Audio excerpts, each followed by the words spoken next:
This episode is focusing a good deal on social media, and I've been talking about Twitter and also the impact of the lifting of Twitter censorship, or the large lifting of Twitter censorship on other platforms. I now want to talk specifically about TikTok. Now, I'm not on TikTok. I asked Debbie the other day, should I get on TikTok? And she goes, you're too old to be on TikTok. So I don't believe I'll be starting a TikTok account.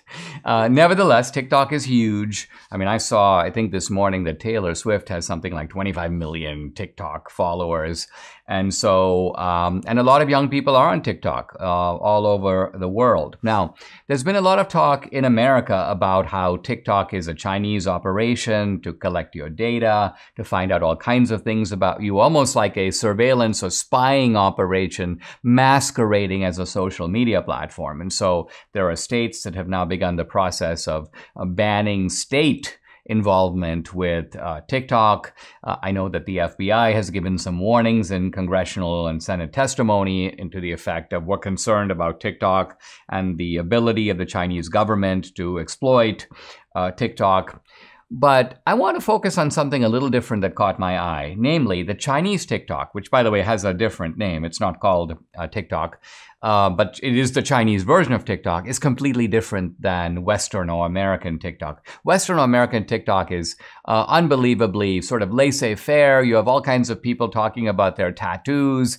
All kinds of depravity is discussed on TikTok. By and large, the search results are manipulated by and large to feed people's desire for novelty, for sort of moral and sexual experimentation, kind of anything goes.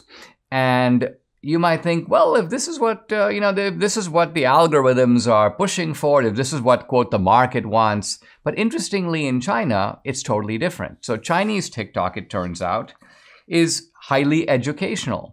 Chinese TikTok has a lot of math and science. Chinese TikTok is actually encouraging you to watch videos in which you can learn how to make things, how to do things, how to be more entrepreneurial, how to start businesses. Apparently, the Chinese have a plan. It's called the Megzi plan, MEGZHI. And this is a plan for you may call it the educational upgrading of the whole population. So obviously focused on young people, but not just young people. And it turns out that the Chinese, it's not just that they manipulate the algorithms to drive traffic in China toward education. They pay content creators to create educational content, make it more interesting, make it more viral, more infectious, make it such that people really want to see it. And so, there also are time limits. So interestingly, in Chinese TikTok, if you're a user between the age of 14 and 18, you can only use the app for 40 minutes a day. And there are certain hours that are kind of off limits. You can't use the app at that particular age. So what the Chinese are doing here, now, I don't deny that they're probably also trying to cultivate in their citizens kind of loyalty to the Chinese government. I recognize that when you have authoritarian and totalitarian governments, the subservience of the citizenry is part of their goal.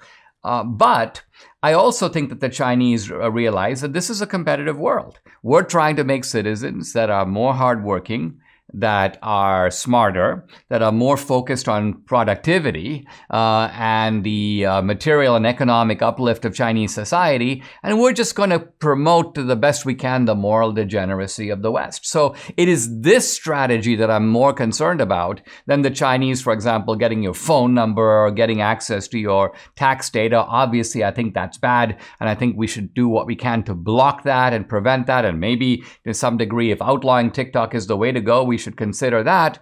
But I think it's interesting here because I think what's going on in China is what is also happening in other societies like India. There's a recognition here that these countries do the moral. They want the material benefits of Western civilization, but they don't want morally to go the path of the West. They recognize that down that path is essentially Roman-style perversion and degeneracy.